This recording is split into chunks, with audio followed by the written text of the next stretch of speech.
మంత్రి కొండా సురేఖపై criminal case నమోదు చేయాలని నాంపల్లి కోర్టు ఆదేశాలు జారీ చేసింది. ఫోన్ ట్యాపింగ్, డ్రగ్స్ తో పాటు సమంత విడాకుల వ్యవహారంలో అనుచిత వ్యాఖ్యలు చేసినటువంటి మంత్రి కొండా సురేఖపై క్రిమినల్ కేసు నమోదు చేయాలంటూ కోర్టు ఆదేశాలు జారీ చేసింది.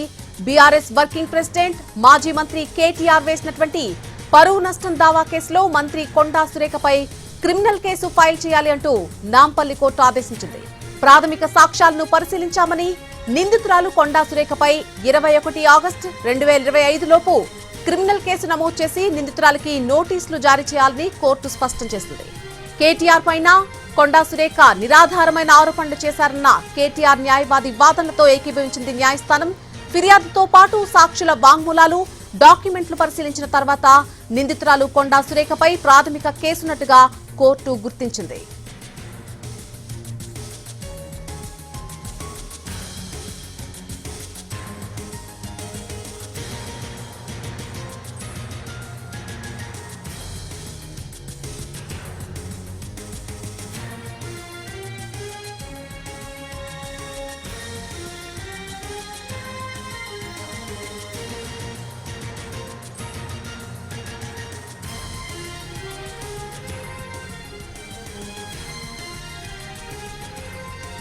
ఫోన్ ట్యాపింగ్, డ్రగ్స్ తో పాటు సమంత విడాకుల వ్యవహారంలో అనుచిత వ్యాఖ్యలు చేసినటువంటి మంత్రి కొండా సురేఖపై క్రిమినల్ కేసు నమోదు చేయాలంటూ కోర్టు ఆదేశించింది.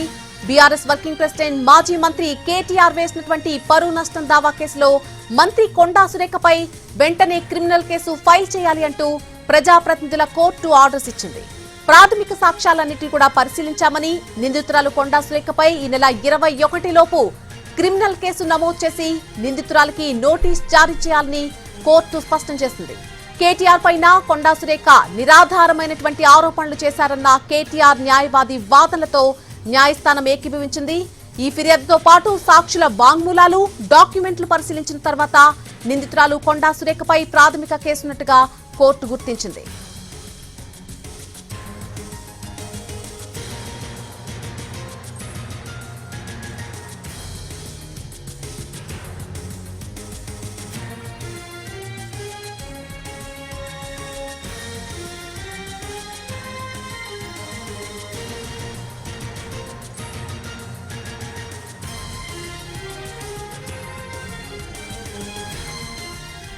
మంత్రి కొండా సురేఖపై క్రిమినల్ కేసు నమోదు చేయాలంటూ కోర్టు ఆదేశించింది. ఈ అంశానికి సంబంధించి పూర్తి అప్డేట్ మా crime input editor Ramesh Vaitla అందిస్తారు. రమేష్ వైట్ల, ఈ నెల 21 లోపు మంత్రి కొండా సురేఖపై క్రిమినల్ కేసు నమోదు చేయాలంటూ కోర్టు ఆదేశాలు జారీ చేసింది. దీనికి సంబంధించిన పూర్తి ఇన్ఫర్మేషన్ ఏంటి? ఫోన్ ట్యాపింగ్ తో పాటు డ్రగ్స్, సమంత విడాకుల వ్యవహారంలో బీఆర్ఎస్ వర్కింగ్ ప్రెసిడెంట్ కేటీఆర్ పైన నిరాధారణ చేసిన నేపథ్యంలో మంత్రి కొండా సురేఖ పైన క్రిమినల్ కేసు నమోదు చేయాలని చెప్పి కోర్టు ఆదేశాలు జారీ చేసింది.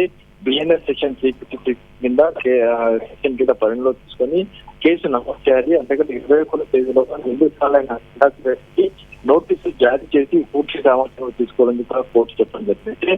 కొండా సురేఖ దీనికి సంబంధించి అభ్యంతరాలు పట్టించుకోలేదు. కేటీఆర్ చేసిన తన వాదనలు కూడా కోర్టు పరిగణలో తీసుకుని ఆ మేరకు కొండా సురేఖ పైన క్రిమినల్ కేసు నమోదు చేయాలని పేర్కొనడం జరిగింది. అయితే సమంత విడాకుల వ్యవహారంలో వాటి ఫోన్ ట్యాపింగ్ లింక్ పెడుతూ అటు కొండా సురేఖ కీలకమైన వ్యాఖ్యలు చెందింది, కొన్ని నినాదమైన వ్యాఖ్యలు చేయడం జరిగింది. ఈ వ్యాఖ్యల నేపథ్యంలో కేటీఆర్ అటు పరువు నష్ట దావాతో పాటు అటు క్రిమినల్ కేసు నమోదు చేయడానికి కోర్టును ఆశ్రయించారు. దీనికి సంబంధించి కోర్టుకు పూర్తి ఆధారాలు సమర్పించడం జరిగింది. దీనికి సంబంధించి అటు ఆ ఇద్దరు స్టేట్మెంట్, కొండా సురేఖతో పాటు కేటీఆర్ స్టేట్మెంట్ ఇప్పటికే అటు కోర్టు ఆ స్టేట్మెంట్ రికార్డ్ చేసింది. రికార్డ్ చేసిన స్టేట్మెంట్ ఆధారంగా అటు తను ఎలాంటి తాను చేసిన వ్యాఖ్యలకు సంబంధించి కొండా సురేఖ చేసిన ఆ స్టేట్మెంట్ అటు కోర్టు పరిగణలో తీసుకోలేదు. కానీ కేటీఆర్ ఇచ్చిన వాదన గురించి కేటీఆర్ స్టేట్మెంట్ కోర్టు పరిగణలో తీసుకుని ఆ మేరకు బిఎన్ఎస్ సెక్షన్ 356 కేసు నమోదు చేసి విచారణ చెప్పాలని కూడా పేర్కొంది. అంతేకాకుండా 21 తేదీలోగా నిందితురానికి నోటీస్ జారీ చేయాలని పేర్కొనడం జరిగింది. అయితే దీనికి సంబంధించి ఫర్దర్గా పోలీసులు కేసు నమోదు చేసి అటు కొండా సురేఖకు నోటీసులు ఇచ్చే అవకాశం అయితే కనబడుతుంది. దీనికి సంబంధించి ఇప్పటికీ బిఎన్ఎస్ సెక్షన్ 356 పాటు మరికొన్ని సెక్షన్లు యాడ్ చేసి ఆ మేరకు విచారణ చేపడుతున్నట్టుగా చేసే అవకాశం అయితే కనబడుతుంది. Right Ramesh Vaitla, thank you for the update.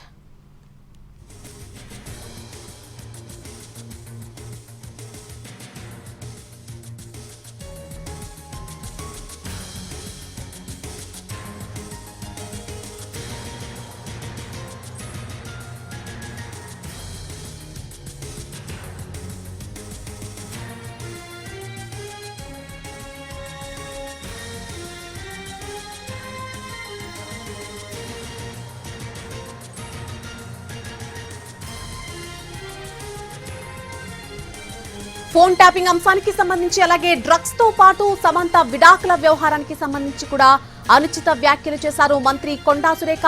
కొన్ని నెలల క్రితం ఆమెపై వెంటనే క్రిమినల్ కేసు నమోదు చేయాలంటూ కూడా కోర్టు ఆదేశించింది. బీఆర్ఎస్ వర్కింగ్ ప్రెసిడెంట్ మాజీ మంత్రి కేటీఆర్ వేసినటువంటి పరువు నష్టం దావా కేసులో మంత్రి కొండా సురేఖపై వెంటనే క్రిమినల్ కేసు ఫైల్ చేయాలని ప్రజాప్రతినిధుల కోర్టు ఆర్డర్స్ ఇచ్చింది.